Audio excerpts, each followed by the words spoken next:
Today we are going to start chapter 3rd drainage for class 9th subject geography. Drainage अपवाह बहाव यानी कि पानी का बहाव हमारे पास पड़ोस की नालियों का नहीं बल्कि नदियों का। The river system of an area is called drainage. किसी क्षेत्र की पानी नदियों का बहाव ड्रेनेज कहा जाता है। प्रक्रिया जो होती है नदियों के द्वारा उसको ड्रेनेज कहते हैं।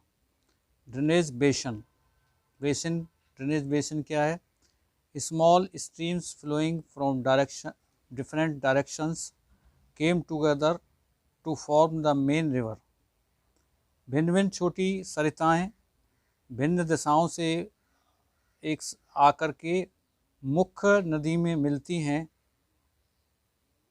विच जो ultimately drains into a large water body such as a lake or a sea or an ocean।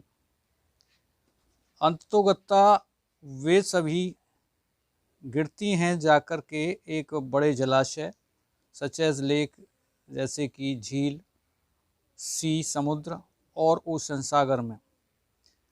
The area drained by a single river is called a drainage बेसन। एक अकेली नदी के द्वारा जब नदी सागर या समुद्र में जाकर गिरती है तो उसे ड्रेनेज बेसन कहा जाता है। वाटर डिवाइड पानी का विभाजक।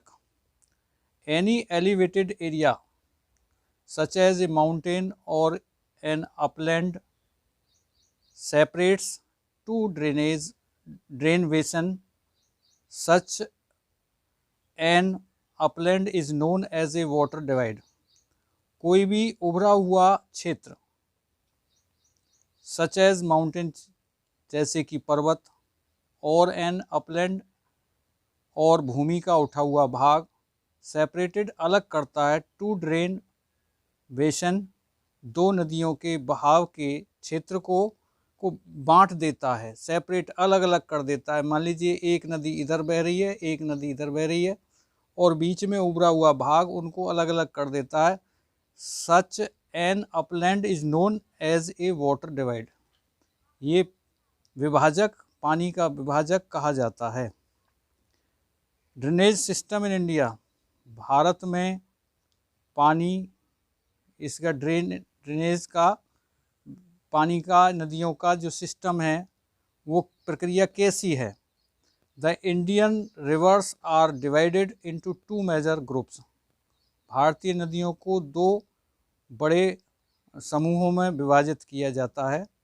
पहला समूह कौन सा है? द इंडियन रिवर्स भारतीय नदियाँ हिमालयन रिवर्स हिमालय की नदियाँ जो हिमालय से निकलने वाली नदियाँ हैं वो हिमालयन रिवर्स कही जाती हैं। दूसरा जो ग्रुप है द पेनिनसुलर रिवर्स प्रादीपीय पठार वाली नदियाँ। वो जो ये भारत का जो यहाँ का जो क्षेत्र है ये इस क्षेत्र में निकलती हैं। ये आपका ये त्रिभुजाकार ये जो क्षेत्र है इसमें जो है ये पेनिनसुलर कहा जाता है। प्रादीपीय पठार की जो नदियां हैं इसमें कुछ नदियां ऐसी भी हैं जो मोस्टली तो इस बे ऑफ बंगाल में जाके गिरती हैं, लेकिन दो बड़ी नदियां ऐसी हैं नर्मदा और ताप्ती जो अरेबियन सी में जाकर के गिरती हैं इधर। बाकी सभी पश्चिम से पूरब को बे ऑफ बंगाल में गिरती हैं।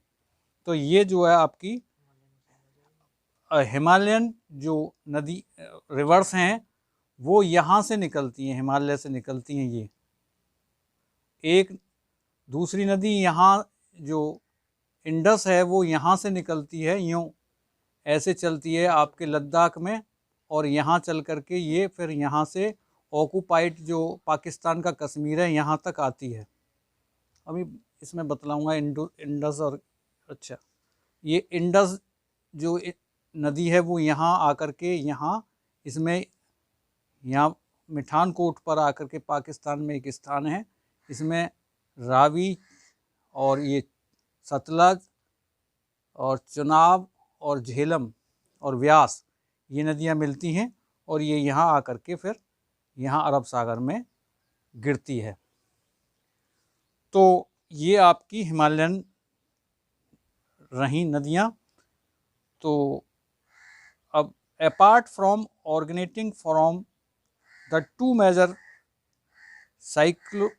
साइकोग्राफिक रीजन्स ऑफ इंडिया, अलग अलग उत्पत्ति के स्थानों से उत्पन्न होने के कारण the Himalayan and the peninsular rivers are different from each other in many ways. ये हिमालयन नदी, हिमालय क्षेत्र से निकलने वाली नदियाँ apart from the originating from the two major physiographic regions, दो भिन्न भिन्न क्षेत्रों से निकलने के बावजूद भी जो भारतीय नदी हैं, the Himalayan and the peninsular, Himalaya वाली और ये प्रादीपीय पठार वाली नदियाँ भिन्न हैं एक दूसरे से, different from each other in many veg, कई मायने में अलग अलग होती हैं, यानी कई तरीक़ों से उनके जो उत्पत्ति के आधार हैं, उनकी लेंथ है और उनका जो अन्य कारण हैं उनके कारण भिन्न हैं। तो उनका डिफरेंस जो भिन्नता है